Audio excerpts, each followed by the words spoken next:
Hello എല്ലാവർക്കും ചെമ്പനീർ പൂവ് പുത്തൻ പ്രൊമോ വിശേഷങ്ങളിലേക്ക് സ്വാഗതം. അപ്പൊ ഇന്നത്തെ പ്രൊമോയില് നമ്മുടെ സച്ചി ആ ഒരു ടാക്സി സ്റ്റാൻഡിൽ വരുമ്പോൾ നമ്മുടെ സച്ചിയുടെ കൂട്ടുകാർ എല്ലാവരും കൂടെ നമ്മുടെ സച്ചിനെ വഴക്ക് പറയുക. നീ കാരണം ഞങ്ങൾക്ക് ഇപ്പൊ കൊടുത്ത ആന്റണിയുടെ അടുത്തുനിന്ന് മേടിച്ച പൈസ 3 ദിവസത്തിനുള്ളിൽ കൊടുക്കണം എന്ന് നമ്മുടെ ആന്റണി തർപ്പിച്ച് പറഞ്ഞിരിക്കും, അല്ലെങ്കിൽ കാർ എടുത്തുകൊണ്ട് പോകുന്ന പറഞ്ഞിരിക്കുന്നത് എന്നൊക്കെ പറഞ്ഞിട്ട് പറയുന്നുണ്ട്.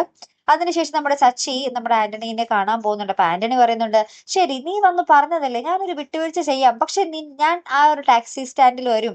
ആ ഒരു സമയം നിന്റെ കൂട്ടുകാരുടെ മുന്നിൽ എല്ലാവരുടെ മുന്നിൽ വെച്ച് നീ എന്റെ കാലിൽ വന്ന് വീണ് മാപ്പ് പറയണമെന്ന് പറയുന്നുണ്ട്. മാപ്പ് പറയോ സച്ചി? എനിക്ക് തോന്നുന്നില്ല കേട്ടോ. കാലിൽ പിടിച്ച് മാപ്പ് പറയുന്നതിന് പകരം കാലുവാരി അടിക്കുകയായിരിക്കും നമ്മുടെ സച്ചി ചെയ്യുന്നത്, അല്ലേ? സച്ചിയുടെ സ്വഭാവം നമുക്കറിയാലോ.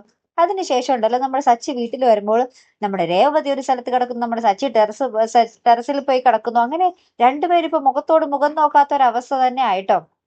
അപ്പൊ സച്ചി പറയുന്നുണ്ട്, എനിക്കിനി ഇത് മനസ്സിൽ കൊണ്ടുവച്ച് നടക്കാൻ വയ്യ, ഞാനിനി എന്തായാലും രേവതിയുടെ അടുത്ത് തുറന്നു പറയാൻ പോകുക എന്നൊക്കെ പറഞ്ഞിട്ട് ഇങ്ങനെ പറയാൻ പോകുന്ന ഒരു നിമിഷങ്ങൾ തന്നെയാട്ടോ കൂട്ടുകാരോട് വില നമുക്ക് കാണുവാൻ സാധിച്ചത്.